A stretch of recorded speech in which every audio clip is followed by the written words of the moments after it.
All right. Good morning, good afternoon, wherever you are in North America. So let's start it out with this. We had a chance to put together a phenomenal panel of supplier partners who managed to not only get through the pandemic but do extremely well through 2020 and prepared for a very strong 21. So I'm going to introduce a few of them here. It's Alberto Aguiar. He's America's distribution manager for Sonos. Tom Cook, senior vice president of Hanwha. Keith Ebert is channel sales director for Legrand AV. And then Kelly Josephson is distribution leader for HID Americas. So let's start it out with this. I'm going to ask each one of them to actually answer this because it's pretty important, and it really is what happened about March of last year to most of us if we didn't see it coming already. We're about a year now into the COVID pandemic. What trends are you seeing in the respective marketplace as a result of COVID, and are there any new opportunities for dealers and installers resulting from these trends? So why don't I start out with Kelly? Kelly, could you kind of give us your feedback on that, please?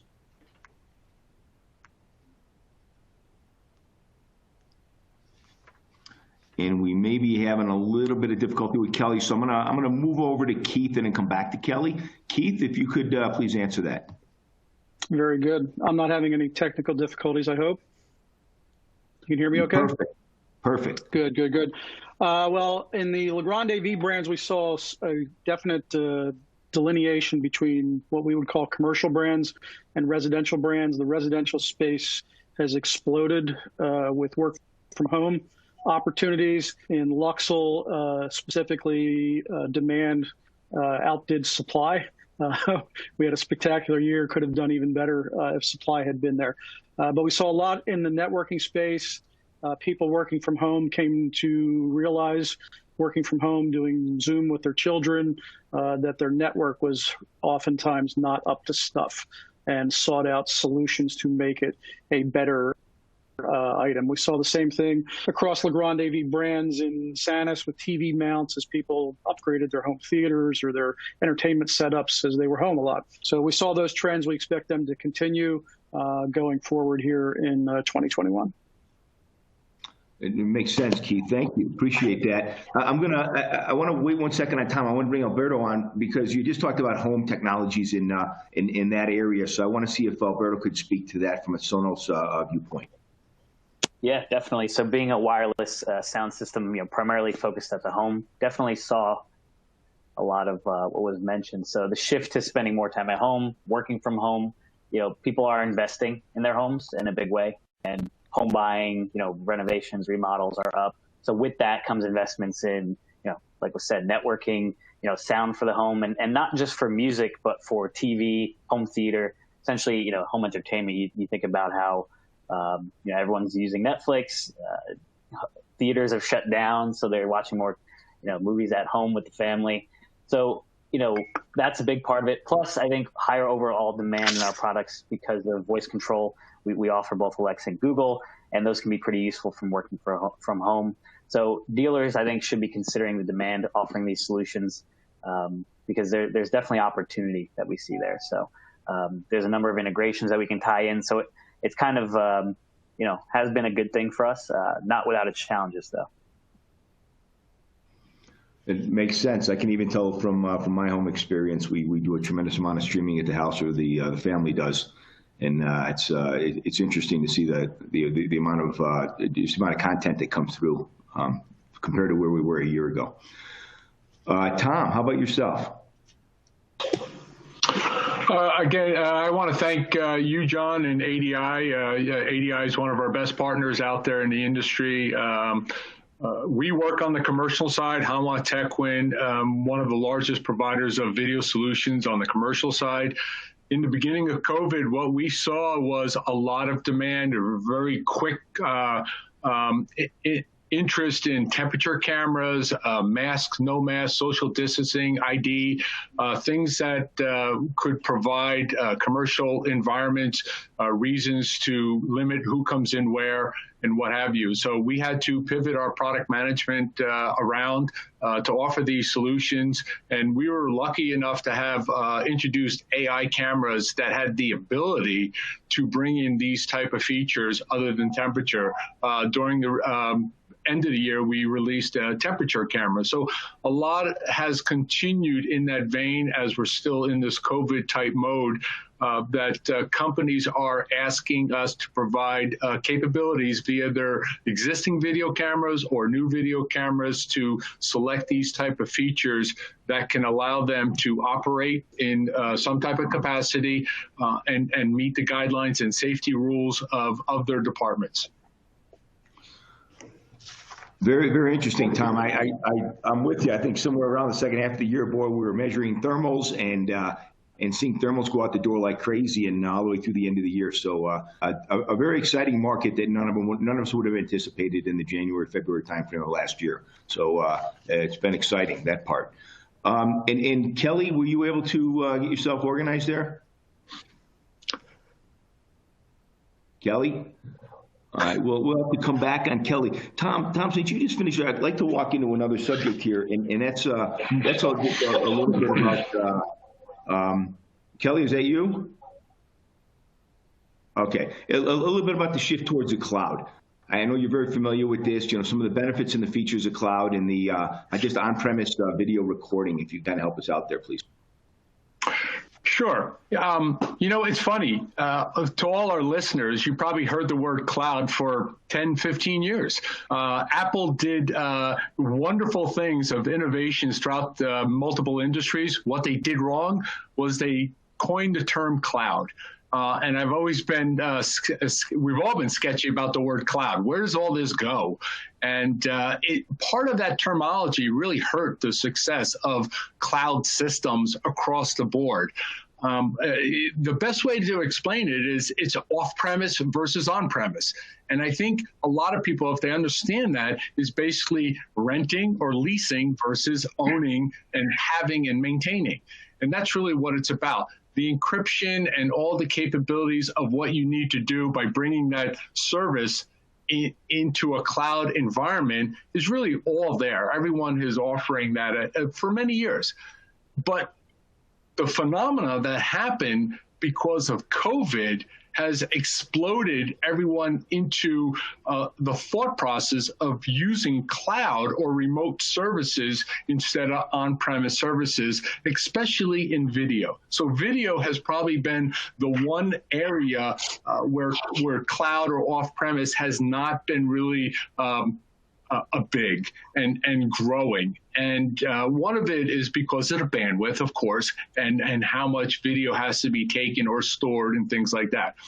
But because of COVID, and everyone has explained with working at home, companies working remote, and IT departments trying to figure out how they can minimize their operational costs or their daily maintenance cost of computers and air conditioning and power and everything like that when no one's in the building. So the approach now is most customers or IT departments are asking the right questions. Do you offer, we want cameras, we want temperature check cameras, we want mask or no mask, we want AI, but we want to be able to put that data, that alarm data or whatever, in a remote environment. We don't want to maintain it, and we don't want to store it or have to power it and things like that. So all those costs go away. Plus, many budgets were cut in 2020, and many budgets are skeptical in 2021. So capital expenditures are buying NVRs and storage and cameras and all that, and other security devices go away if you put it under operational costs, which is a monthly recurring fee. Now you can expend it that way over a 3-year period or 5-year period or ongoing.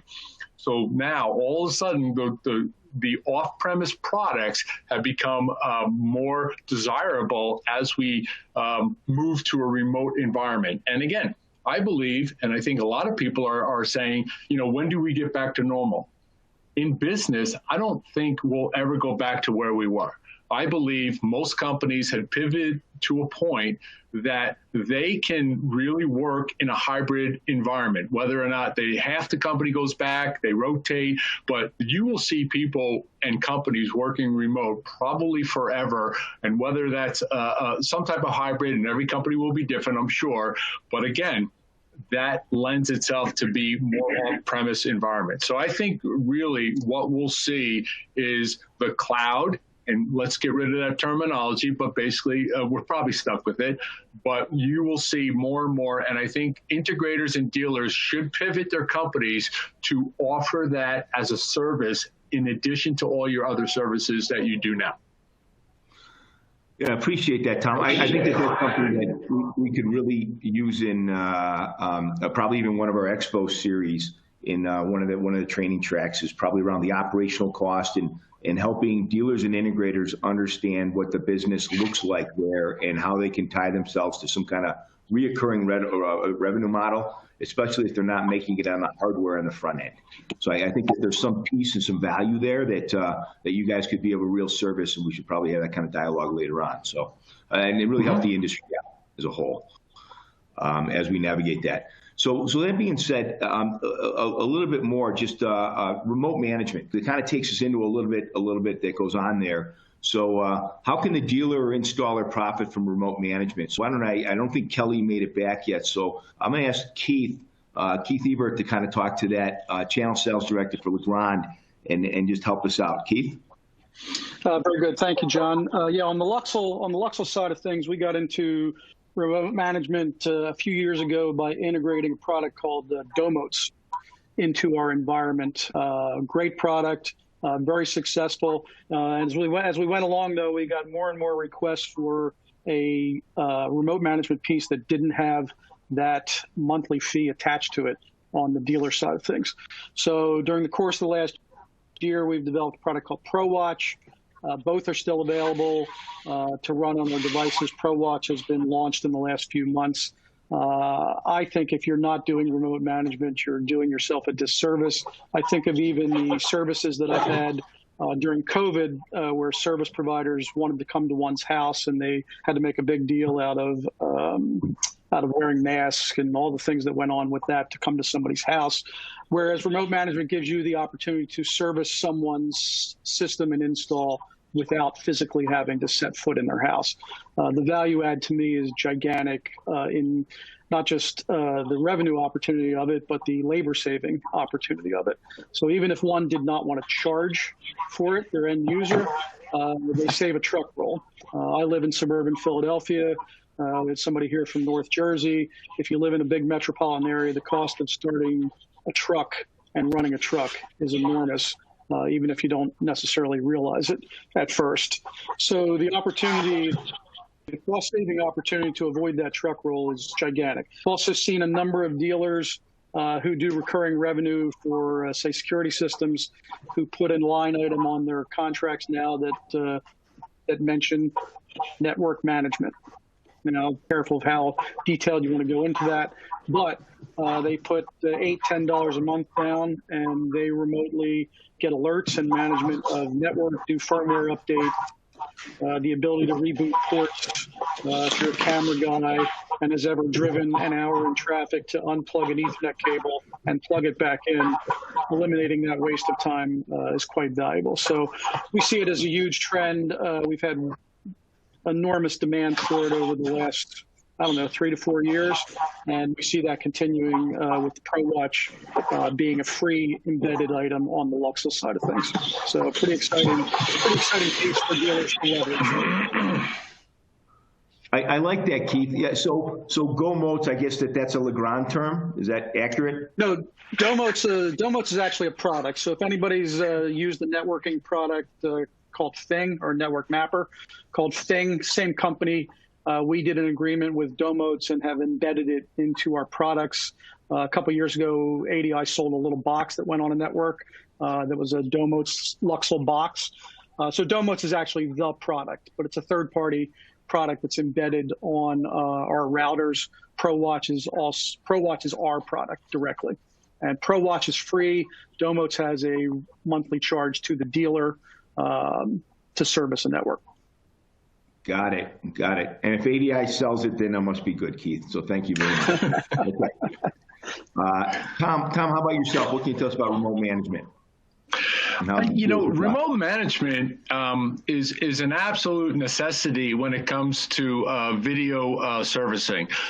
We have tools built into all of our cameras. You can have a free, what we call a WiseNet toolbox that can support all cameras remotely. And that doesn't matter if it's an on-premise system or an off-premise system, that the customer or the dealer can set up some type of PM or service charge or review. And you can do that daily, weekly, or whatever.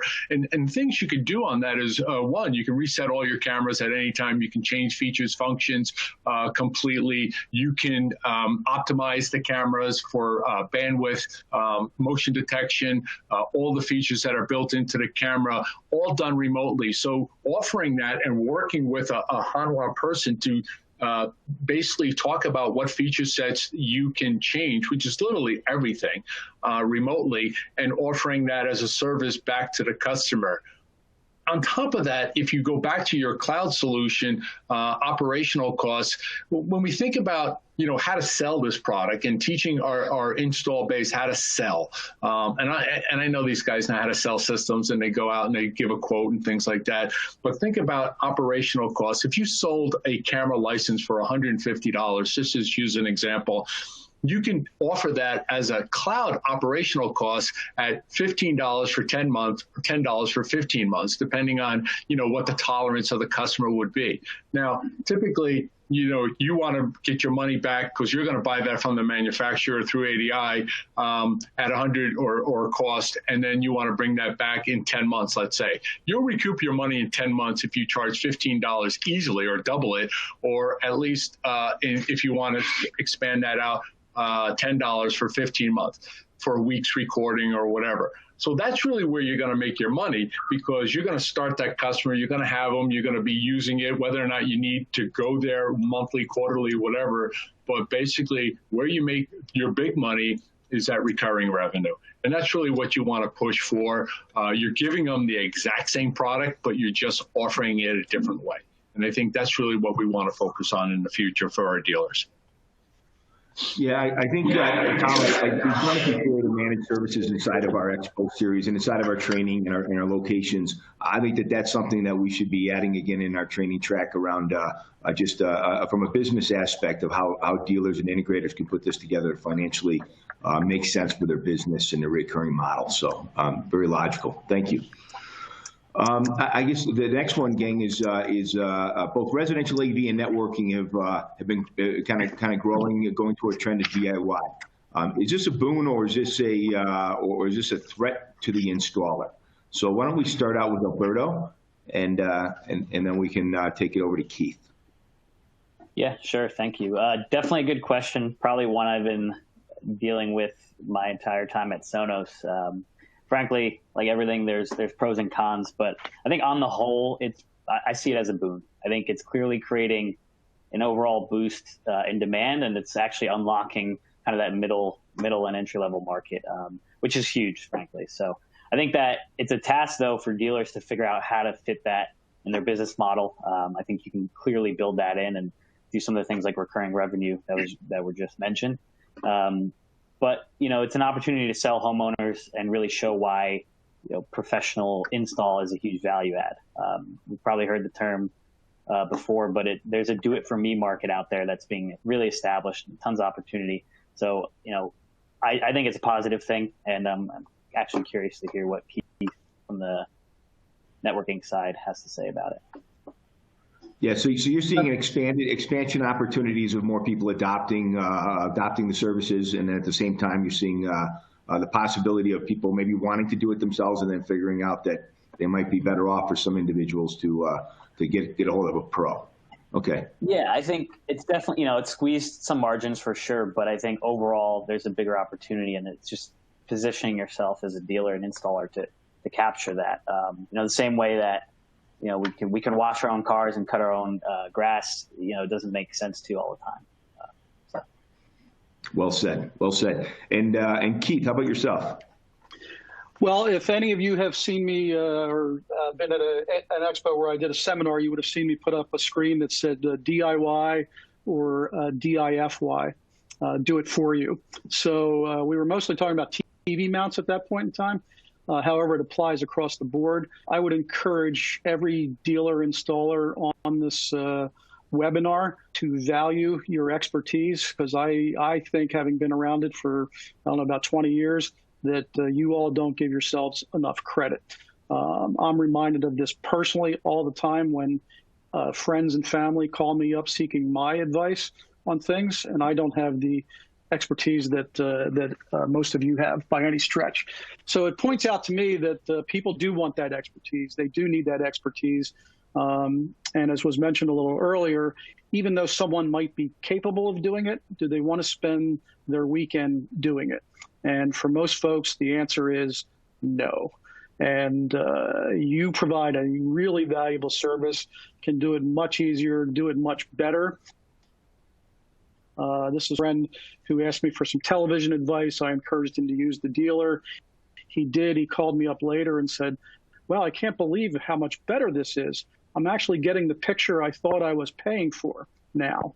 So your customers do not necessarily, most of them, understand those things, and you do much better. There's a real market opportunity there. I read a marketing book many years ago that divided the market into the piece, and they were talking about telephones at the time, where 10% of the market is somebody that's got a rotary dial telephone, and they're never going to change anything. And 10% of the market is early adopters who are going to do the latest and greatest, and 80% is the rest of it. And that's where we need to live, because those 80% will buy your service to install our networking gear or Sonos audio or whatever other product some might perceive as do-it-yourself. So I think I just encourage everybody to make sure they value their own services. Hey, John? Yeah, Tom, please. I'm not really involved in this, but a lot of people don't know Hanwha Techwin had a residential video business for many years, about 9 years, and we closed it this year. So I don't want to be a Debbie Downer here, but I believe we have to instruct the dealers that we work with to be a little smarter at that residential market, because, there is a big push for more residentials doing their own work. We've walked away from a market that was almost 70 million at one point with us. And we believe that the product is becoming simpler, wire-free, wireless, that homeowners are taking, to YouTube to install. And I think that's what if the dealer wants to stay in this market, they're going to have to be a little bit more efficient and provide, a service that the end user, as Keith is mentioning, doesn't want to take on. But they have to do it in a way that is cost effective to them and efficient. And they have to look at maybe providing them with even remote services to guide them for, a certain money or something like that. So I think the business in residential is changing dramatically. But the dealers that are in that have to pivot and see how they can fit their business model within the new technologies that we're seeing. Yeah, and I think, Tom, I think it also has to do with just education of the residents, and I think at the same time it's selling the value-added services. I think sometimes dealers and integrators don't spend enough time on selling the value of what they're bringing to the table, kind of like Keith was just talking about, right? Where if you're installing it correctly, you're going to get all the services and pieces and parts that should be working, and the clarity of whatever you're looking at from a content standpoint. And if you're not, then you might be at risk there. And I know that I've tried to do a couple of things at the house myself, and generally average handiness, I guess, if I had to rate myself. And I've had to call in people and realize that that I wasn't doing as much to save money as to see if I could do it. And then I realized the challenges that I was having with fishing something or doing something was not worth my time, and paying a pro was. So there's some mix in there. I think we just have to figure out how to navigate that so that we don't lose that residential space, and we can continue to win with some of those larger businesses like you're talking about. I know $70 million is an awful lot, and I think that these homeowners continue to buy. And the more work that people are doing from home over time and spending there, I think they're willing to invest in their home structure for services and so forth. If they're willing to pay for cable and other streaming content on a monthly basis, I think they'd be willing to pay for a pro as long as they understood what a pro could do for them. But I guess there's both sides.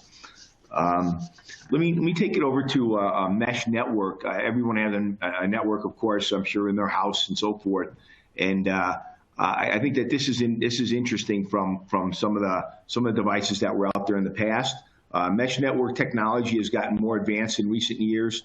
Do you see this replacing extenders and access points as the best networking option? So Keith, maybe you could take that for us. Very good. Good. Thank you, John. I guess I would ask the audience a question, even though they're muted and can't answer, but I think I know the answer because I've asked this question at expos, and everybody raises their hand. And the question is, would you rather have a wired or wireless connection to anything? And though wireless is great and efficient and useful and all that, wired connection is more reliable, generally faster. So I don't see mesh replacing all of those things. However, if you can't get a wire somewhere, mesh is a wonderful solution to do that. We've launched Luxul Epic Mesh here in the last couple months.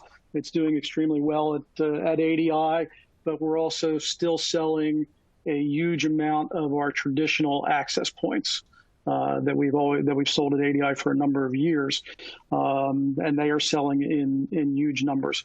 So we don't see it replacing that. We see it as an add-on to that. It's an easier setup. You don't have to run a wire. Your labor costs are lower, but it's a different type of network. And despite perceptions, it's not a brand new technology. I think John mentioned repeaters. It's a bit of an extension of that idea, if you will. So, but it's very exciting. It's a little, the space between them and the coverage can be a little less than a traditional access point. And you're probably, if you're going to wire a new building, put hardwired access points in. If you can't put wire, use a mesh system. It's a very good system, but don't see it replacing the general use access points in totality. Interesting. Thank you, Keith. The next one is AI. Tom, I think you'd be a good one for this. What's the latest in AI technology, and where's it going in 21 and into the future? I think that people continue to hear the term in different industries and so forth, and I think maybe you can add a little color to this. Sure. AI is everywhere. We're seeing it in so many different applications, and it's going to just continue to grow. You're going to see some wonderful technologies come out. This year in 2021, what we saw was AI technology, at least in our cameras and other competitive cameras out there, the ability to identify people while you're live or review is by color of shirt, color of pants, whether it's a person, vehicle, animal, type of vehicles, bus, car, whatever. And then it starts breaking down even further into other articles of clothing, maybe sunglasses or eyeglasses and hats, and maybe cell phone to identify someone holding a cell phone. And then, where do we go from there? So there's a lot of basic AI object attributes and object classification that has been put in place as a baseline. Now what you're seeing is people requesting, what else can you do, at least on the video side, using our cameras to enhance their efficiencies outside of security, believe it or not. So companies are asking for, can you identify our logo on our trucks or our uniform logo to make sure that people are coming in with the right proper gear and things like that, or expiration dates in some type of food facility, things like that online, or or checking to see, like in, let's say, Amazon, if a bag is caught, or airports and things like that. So there's a lot of operational requests on AI. Can they see something and have the system react to it without manual intervention, or tell we need manual intervention from there? So all that is possible, but it takes power, it takes capability, it takes technology to be developed. That will take time, and that will enhance as we see technology get better and better throughout the years out here. But this industry in what we call really artificial intelligence, which we don't want to taint it, because we started with analytics and it had a lot of false alarms. And we've gotten away from that. And the AI really is not 100%. It won't be 100%. If you can find AI at between 88 and 92% accuracy, that's fantastic. And the goal is to get better and better. But 92% is probably at the top of what we see. The future of AI is really, really interesting and encouraging. What I think comes out next, and what I know our company has been working on, is Skeletal AI. And what I mean by that is the ability to sense a person's direction of their skeletal body. And probably the best one for security, video security, that applies across all markets, all verticals, is basically vertical and horizontal. So in a sense, I know if somebody fell.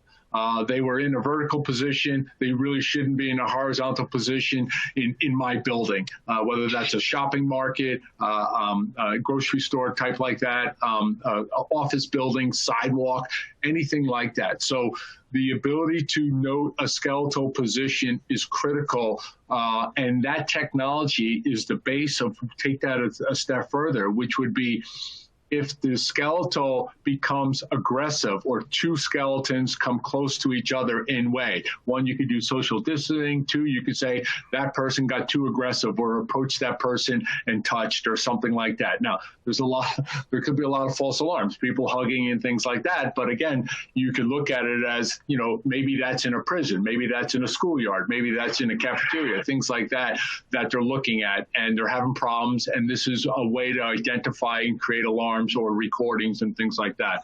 So what you'll see is more skeletal type products and enhancement of things that people are carrying, such as identifying a gun, identifying that from the difference between a gun and a cell phone, or a book, or something like that, or briefcase. These are things that will enhance the AI and the capabilities in the future, but you're going to see that in probably 2021 and then 2022. So Tom, would you envision something like that? That's awesome from a safety standpoint on what that could do. Going from a vertical to a horizontal position to, maybe it's a timing issue of a quick in and out if it's some kind of a fight or a gun, whatever the case is. Is that something you would see as just a programming option when they go into that? They would just be clicking boxes. Would it be as simple as that? In the way it sets up? It would be. It's a setup. I mean, you're buying an AI camera.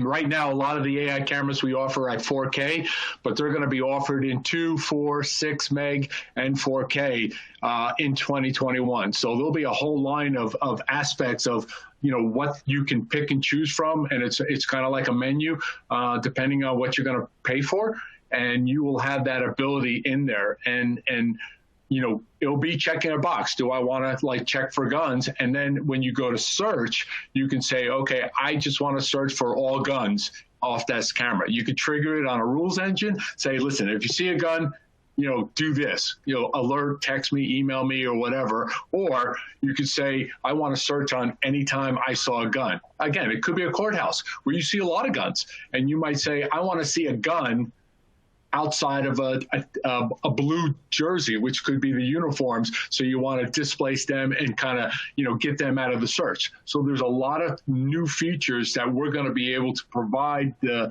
end user the ability to find things or trigger things ahead of time to say, gun identified, what are you going to do? And you can do 100 things. Once you have that if clarified, the then is easy. Got it. Thank you, Tom. That's awesome. Tom, I'd like to, I guess, ask you another question, and that's around cybersecurity. And I'd really like Kelly to also answer that. I know we're having a couple of challenges with technology on his side. So, are you seeing greater cyber concerns? I mean, we were all hearing about it in the news and ourselves. And what can installers do to protect their customers against these threats? Cybersecurity almost took a backseat because of COVID. Cybersecurity was probably more prominent. If you look at mega trends, was top three always for the last 3 or 4 years, and then all of a sudden COVID hit and it went aside. But cybersecurity, and you're seeing it, in everyday life. That I just got Bonobos just got hacked or something like that, and you will continue to see that now.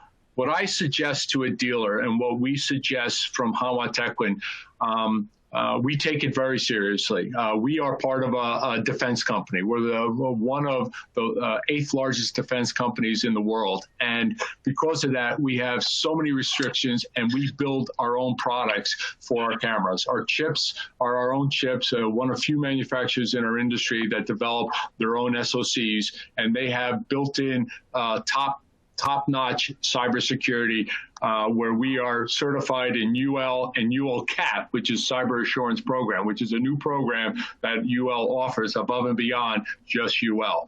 We're also supporting FIPS 140-2. So there's a lot of capabilities that we put in our products. Now, more importantly to your dealer base and to our dealer base is education. We recommend that don't be afraid of it. Don't be afraid of cybersecurity. It is a very, very important subject to discuss with your end users and your customers. And I know a lot of people, just like they were afraid of IP cameras versus analog, they shied away from it, and understandably. If you don't know something and you feel you're going to be called out because you don't know enough about it, you avoid it, and I understand that. We have landing pages and we have white papers right on our website, Hanwha Security. It's not a plug. You have many other video companies that can assist you on making a checklist of what you should ask your customer to do. Change your passwords, don't use the defaults. And that's the simplest thing. But there are so many other things on this checklist, and I'm not going to go through them today.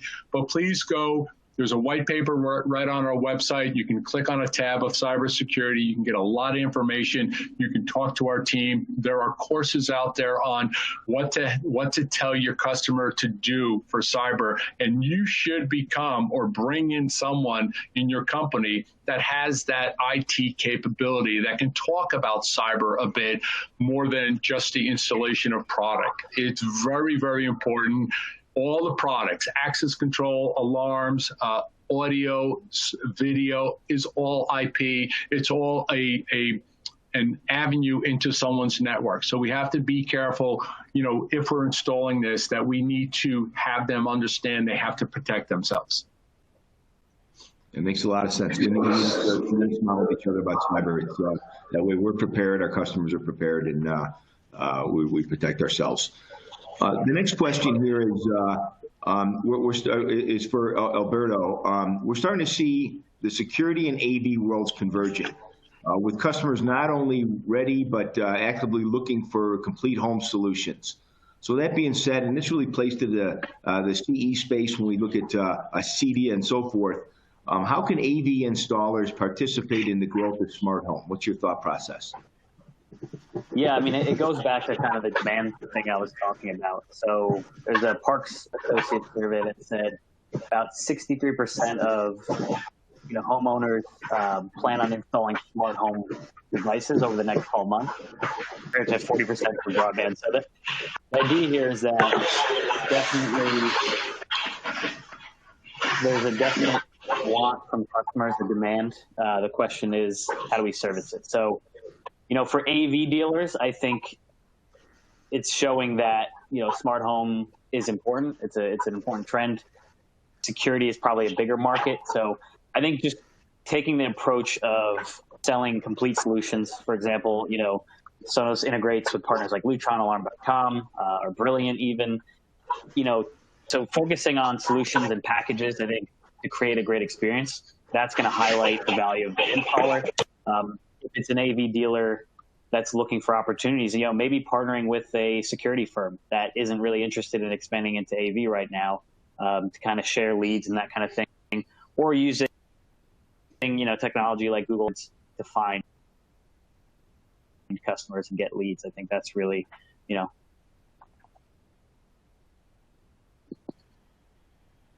Yeah, thank you. I think that I think for a little while the AV community wasn't seeing security itself as exciting enough, and some were doing both, but some weren't. And I think now as we move more into IoT, as we move more into home technologies overall, and not just security based, I think that there's probably some level of interest that we should be seeing from these guys, and hopefully the ability to not pass on the lead, and maybe participate themselves in that opportunity.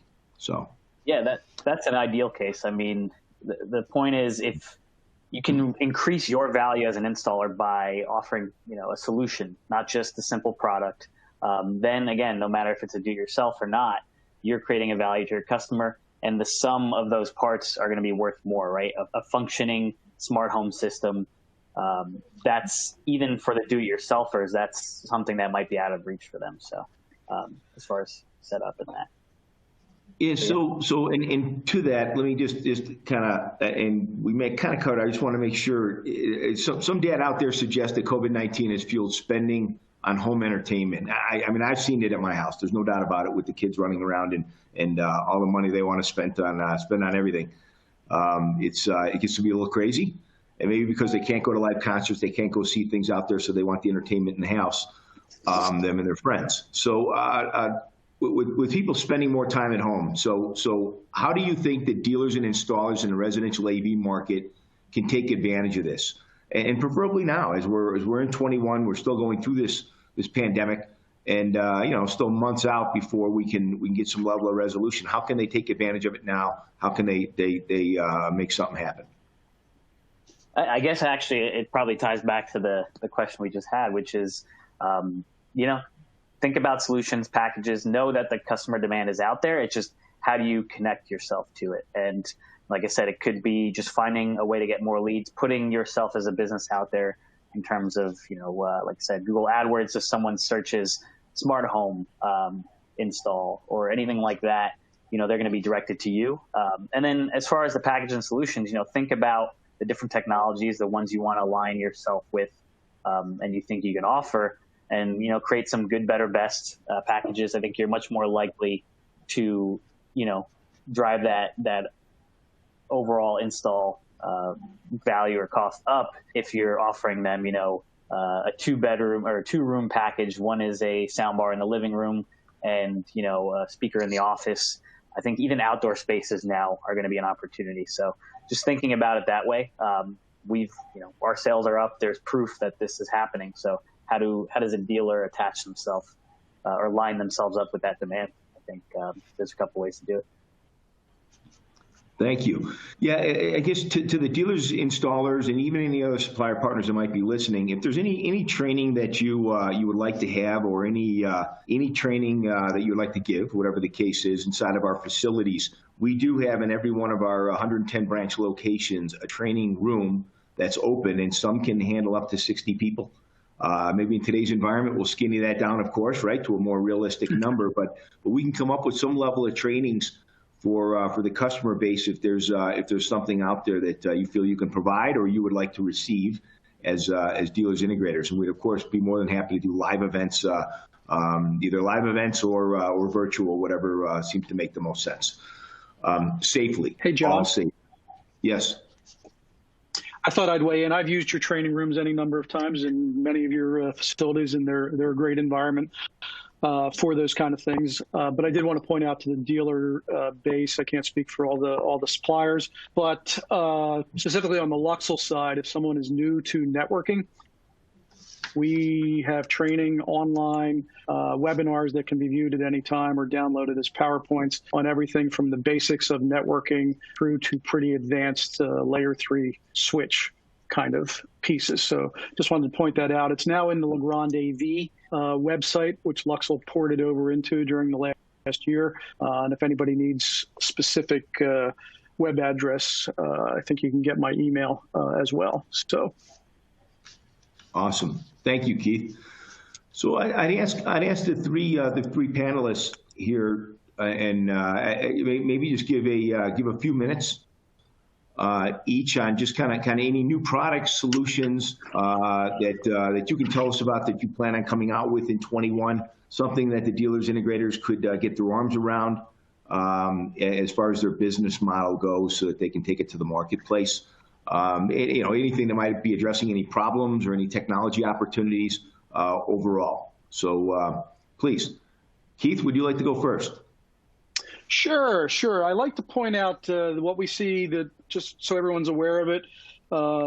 Though Luxul, people think of Luxul for wireless, we are a full networking company. So I saw somebody had asked a thing about hardwired connections. You can do both. But the trends that we tend to see are a few. We like to focus on what we consider installer-friendly items, either saving time or making life easier for installers that saves them time and money, and provides a better end-user experience. But I like to point out some of the technology things that have gone on, just so folks are aware of them. You're now hearing about Wi-Fi 5 or Wi-Fi 6. A year ago, you would have heard about 802.11n, A, G, AC, AX. Those are the same things. So coming up, you will hear about 6E, which will be the auctioning off of the 6 gigahertz radio spectrum. So that's going to change the wireless world in 2022 and going forward quite a bit, and create a lot more ability to have ever faster wireless speeds. So we work on products all along that along that path. One thing to be aware of is all those technologies are also device dependent. So if you have a customer with old devices and they get the latest and greatest Wi-Fi technology, they're not going to get the benefit of that technology in an old device in general. So sometimes people forget about that kind of thing, and they have a 10-year-old iPhone that doesn't do what they think it's going to do. So we've seen a good bit of that. On the switch side, we're seeing there's a lot of morphing going on in the switch end of things. We've launched a whole new series of small switches. Please, if you are doing work for somebody and they tell you they're going to stream movies all day long, put a hardwired connection behind their TV. And there's lots of switches out there now that allow for that hardwired connection in a very small space, or even a PoE powered switch into a small space. So we've seen a good bit of that. The other thing we're seeing coming in switches is more and more of the SFP, or small form pluggable capabilities coming out. To allow for fiber connections or other high-speed connections, 10 gig connections, and coming in the not-too-distant future, 2.5 gigabit LAN Ethernet connections coming on switches. So those are the kind of technologies that we see coming forward in products that are pointed towards the tail end of the year and into beginning of 2022 on our end. So we're pretty excited about the technology. We like to make sure that there's actually a need for it before we kind of launch it. Some things are more marketing oriented and want to talk about Wi-Fi 6 before it's usable, really. So we try to focus on the usable end of things. So that's kind of where our direction is heading on the Luxul side of the Legrand AV business. So appreciate everybody being here, and thank you for the time. That's fantastic. Thank you, Keith.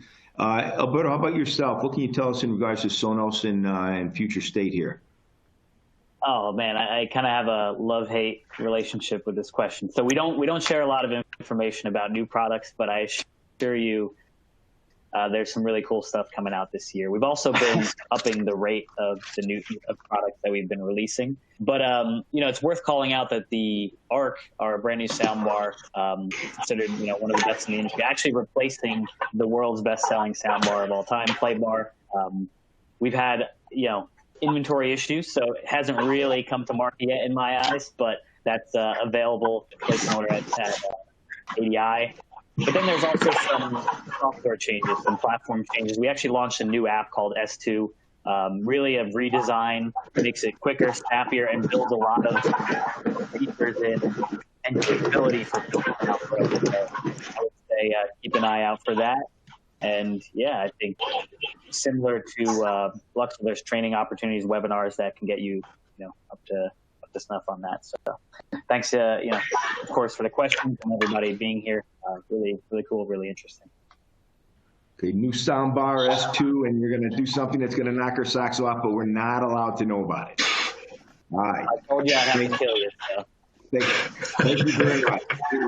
We appreciate that and totally understand. All right, thank you. And Tom, how about yourself? Well, we're expecting an exciting year. Typically, we come out between 100 and 130 products during the year. This year, we are targeted to release almost 200 products. So we're kind of doubling down on what we expect the market to boom in 2021. And what you're going to see is a full lineup of multiple PTZs, multi-sensors, and multiple cameras within one housing. And I think that's important for efficiencies around applications that we're seeing and being asked for. We are continuing to introduce our WiseNet 7 new chipset in all different product lines, be it remote cameras, smaller housings, things like that, which are simple stuff.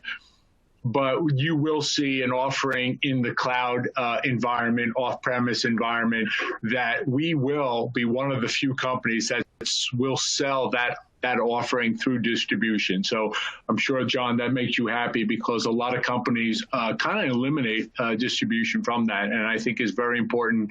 We sell 100% through distribution to the integrator. We believe in the support that ADI provides and the partnership that we have here. So we will continue to sell all of our products through distribution. We will show a enormous amount of AI cameras. As I mentioned, we will continue to enhance our products with AI, and we are actually coming out with what they call an OSA camera.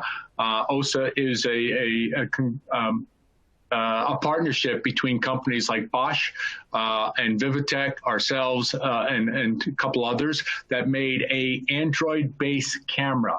The Android-based base of the camera, we use our own WiseNet 7 chip, but it will offer features on an app store. Just like Google app, you will have the ability to add features, AI features and what have you, to the camera, and you can get this camera from different companies. So it's a very open platform camera. So it's a whole unique approach to the marketplace, and we're going to see how that works out, and it will be introduced in probably the end of Q1. And then finally, the one thing that I think is exciting, which lends itself to the cloud really well, is our first line of SSD cameras. So many cameras have a SD slot, and a lot of people don't like to use them because it's a temporary storage, and a lot of them, after so many writes, don't stay.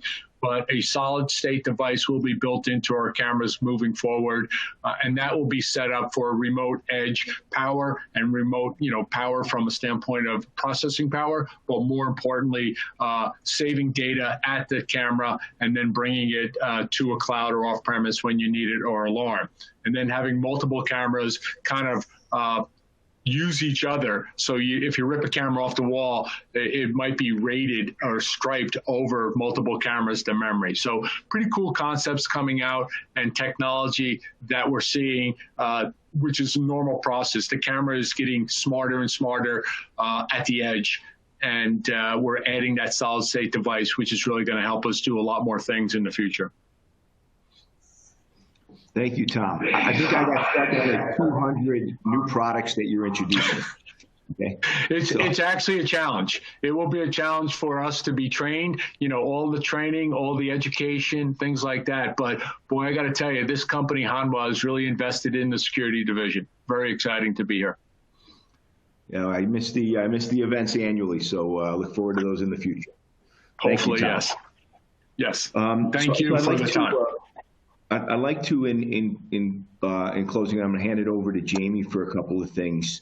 So see if there's any questions. If there are, then please send those in to Jamie. And I'll say this: it's unfortunate HID wasn't able to participate here. They've also had some just great solutions, great year, and some good offerings that will bring them on to future seminars, so that they can, once the technology is aligned, and they'll be just fine, and you can enjoy those opportunities. At the same time, I'd like to just say to the three that are on right now, I very, very much appreciate everything. So Alberto, Tom, Keith, I just thank you for your time. Thanks for all the support in 2020 and 21. Looking forward to it. Just a great year. We want to make sure that we embrace it and help our dealers and integrators to be as successful as they possibly can, and that we're answering to all of their needs. So that being said, to the people that attended today, on my behalf and ADI's behalf, thank you very much for everything. It means the world when you're interested in learning and growing inside of the organization and inside of the industry, and bringing more positives to the marketplace. So thank you very much, and I'm going to hand it over to Jim. Perfect. Thank you, John. Appreciate it. Yes, if you have any questions, you can certainly ask in the question chat. A lot of our speakers have already answered a few of these, which I appreciate. There is one that wasn't answered, so I'm hoping maybe we can address it. It is, I've been asked to find a solution to having to remove my COVID mask for biometric readers to work. Is there a solution that will allow access while leaving your mask on? Would anyone like to take that one? I would say, go to something that doesn't have to be bio to the face, maybe the fingerprint. Yeah. Possibility. Tom, maybe you have an idea? From a video standpoint, it is challenging, if you're going to do facial recognition with a mask. I know I'm not the expert in facial recognition to answer that question. And some applications, people don't want facial rec. So I agree with you. I would move to a different biometric because I don't think, even with vaccines, I don't think the masks go away anytime soon. Great. Thank you. Good. We have multiple solutions, though. If you were to ask any of our people inside of our systems team or our locations, of course, we have multiple suppliers that can help with other kind of bio. That'll make sense, hand, finger, so forth. Okay. Thank you. Great. So every other question's been answered by speakers, and we're about at time. So again, I wanted to thank you all for attending ADI's webinar.